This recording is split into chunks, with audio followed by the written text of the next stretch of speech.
大家好，我是清洁站长 Daniel。相信很多人已经看过清洁员在打扫的时候呢，他喜欢拿着一个喷瓶呢，对着他要的标的物这样子，好到处喷。好，那喷的时候你会发现呢，有时候它喷的也不是很远，那甚至呢，在这个空气中啊，这个清洁剂啊就要飘啊飘啊，30秒、1分钟，可能它还不会落下来。尤其现在很多的喷瓶呢，足够的优秀，它喷出来的这个洗剂的粒径呢，可能只有几百微米而已。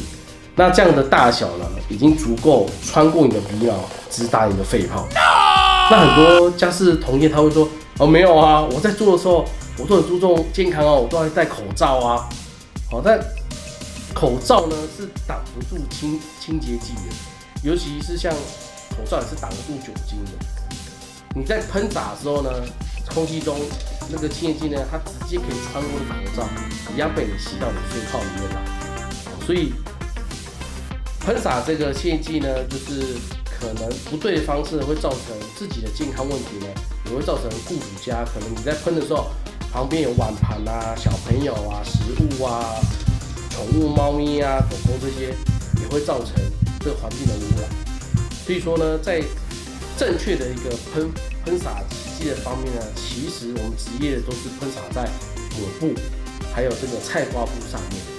好，直接这样子喷完之后呢，再去针对你要的标的物在上面做涂抹。好，那除非今天是你要涂的这个标的物呢，它不容易左手这样来涂抹，你可能要喷的话呢，万不得已要使用的时候呢，请你把喷头呢转成一直线的喷射的这个模式，不要调成这个散物喷的模式。那这样子呢，就可以大幅的降低这个清洁微粒在空气中飘散的这个状况。